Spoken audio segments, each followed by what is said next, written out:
Game started. Oh, Dagsy. Dagsy is a frequent opponent. Okay, e4. Well, let's try e5. See what we get. Dagsy is from Australia. Okay, knight f3, knight c6. And the bishop to b5, the Ruy Lopez. The exchange variation of the Ruy Lopez. He takes the knight, and he can't really take this pawn just yet, but eventually he'll be able to, so at some point you want to defend that pawn. And yeah, oddly enough, f6 is a move you can play here instead of queen to d6. I'm going to go with castling on the queen side, just quick development of these pieces.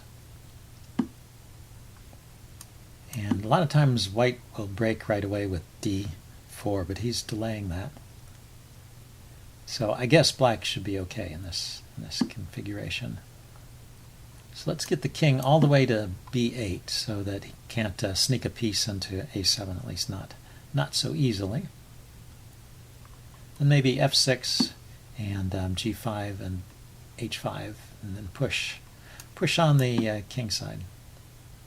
Need f6 in order to support g5. g5, g4 right away even hits the knight and may encourage some exchanges. Yeah, so he's already looking at this weakened diagonal, but at the moment it's not a problem. And notice I haven't developed my kingside pieces, but the idea is that they will jump into the game as things open up over here. Maybe after h5, knight h6 is an idea.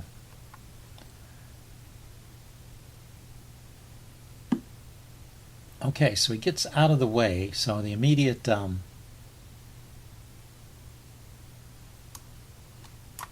sorry, the immediate g4 is not really accomplishing much because he can just push on and keep things closed. I want to open up lines around his king, so the idea is maybe push all the way to h4 and then play g4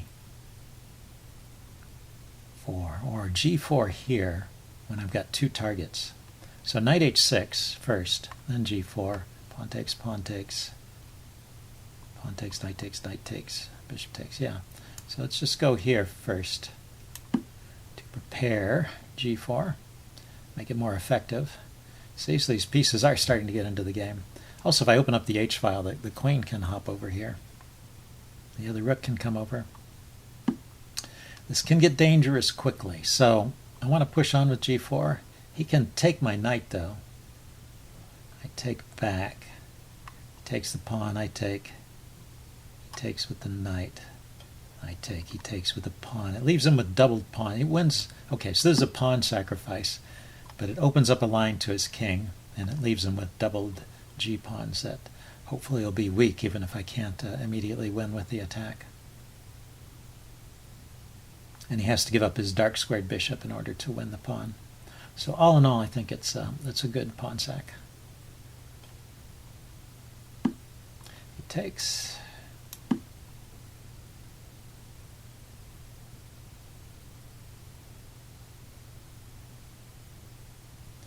Was I forgetting about his queen? Pawn takes.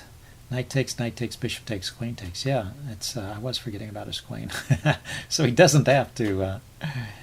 Okay, let's drop back here. Threatening to take on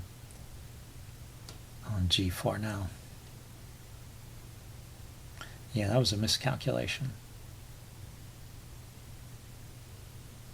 Still looks good for me, I think. I think his king position will eventually be kind of shaky there.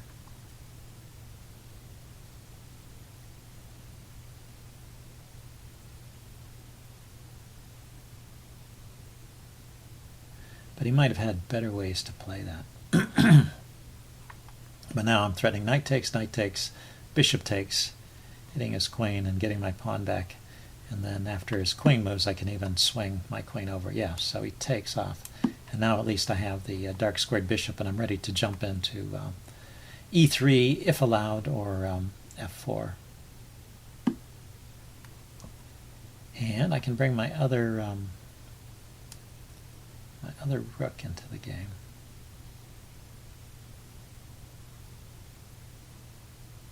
I was also thinking about the queen to h7 move, with the idea of bishop here check and then taking here, but his knight defended his other knight on h2, so that's not actually a threat. I could take the bishop with the rook and I still can't take on h2. So h2 is securely defended here. Let's see, I have a bishop pair though, that's something. So, but if I play bishop to f4, which is what I want to play, he just plays pawn to g3. And I take here, hitting his queen, he takes back with the knight.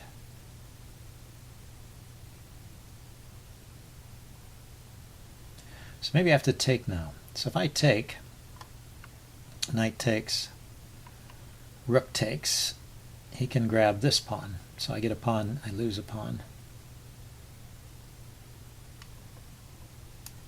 Maybe I can double, defend my pawn and double on the G file.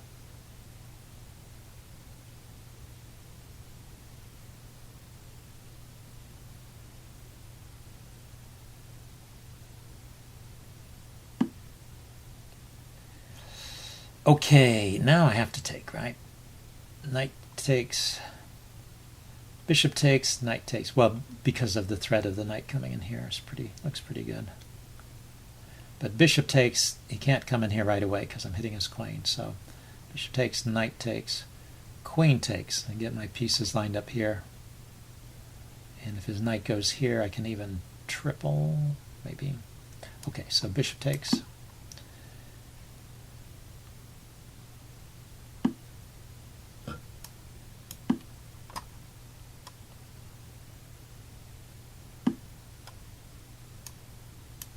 Okay, so he traded out with the queen. He's hitting my bishop here. Let's see, he's covering that square. Where should I go with the bishop? Bishop to d2. He just will chase it with his rook, I guess. Bishop here blocks my blocks the g file. So maybe bishop back here. It controls, it's a weird move, but it controls squares. The bishop can actually come to this diagonal, maybe. Under the right circumstances, that would be looking dangerous. And it also allows me to double on the G file here. So let's see what he does.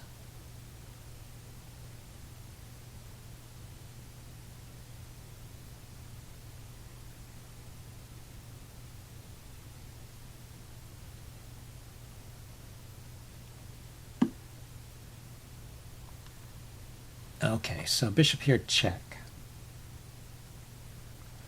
Knight here to block the check. Or king there. Let's try the check first. Check. What I'm thinking is that in the long run, I'll have the idea of trading the knight off and winning the G pawn here.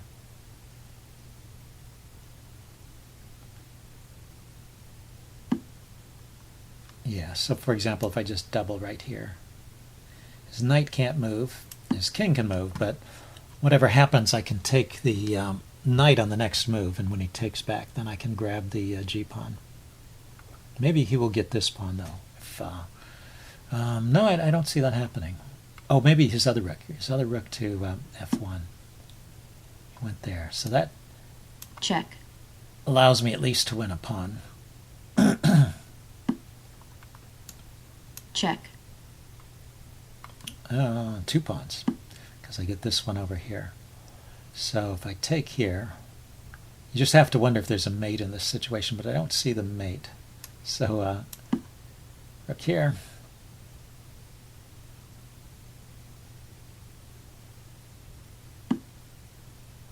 Okay, so if he wants to go into an endgame here, this is good for me. Is there something better, though? Rook here, he can just take.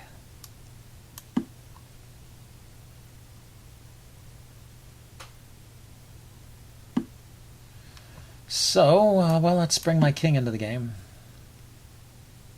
He can attack my f-pawn. I can defend with rook to g6 from the side, so my rook stays active, and gives my king time to step forward. And And he starts activating his pawns. That's good. But I have he's not going to break through over here because I have 4 pawns holding back 2. And eventually this pawn majority I have of 2 pawns should win out. How's the best way to do this? Maybe bring my rook from behind and attack on the queen side over here. He can keep running, yeah.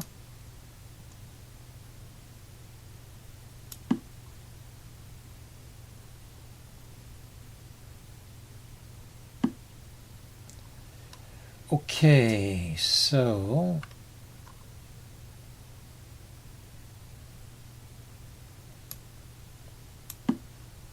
I wonder.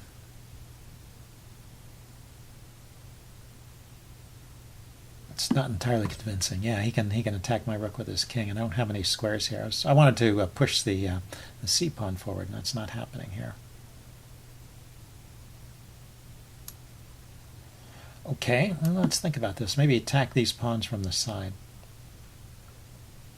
There should be a way to break through here. Just got to find it, poke around, and see what happens.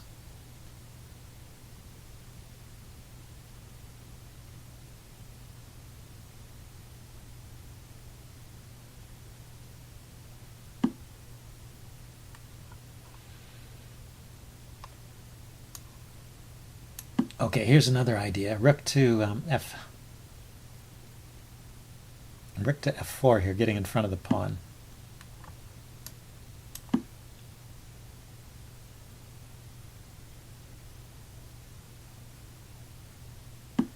And yeah, if he trades, I have a dangerous passed pawn, so that has helped me a little bit. And now I can move these pawns forward.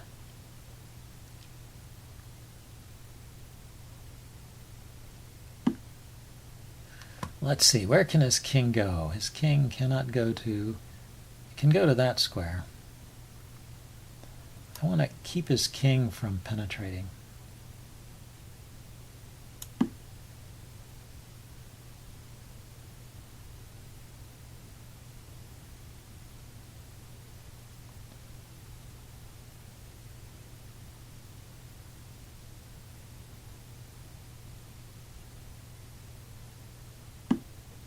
Yeah, so if I take... Check. And then push.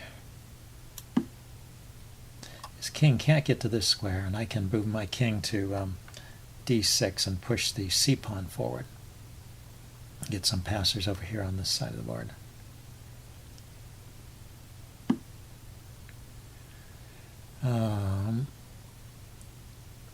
Or I could leave this for the moment and push over here. Let's grab this one.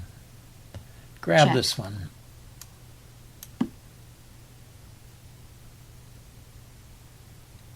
And then rook to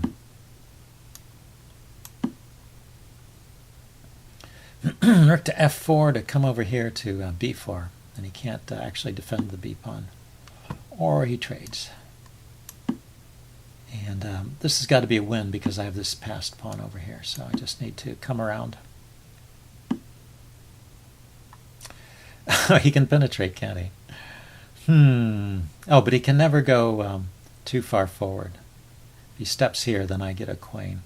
See, he goes here to here, and I start pushing. 1, 2, 3, 4. He has to take 1, 2, get out of the way. 3, 4, 5, 6. 6 moves to get a queen there.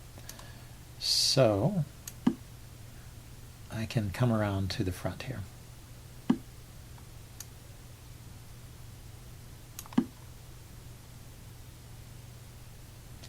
And now I can't go anywhere that defends this pawn, actually. So I'll get a second passed pawn and win with that.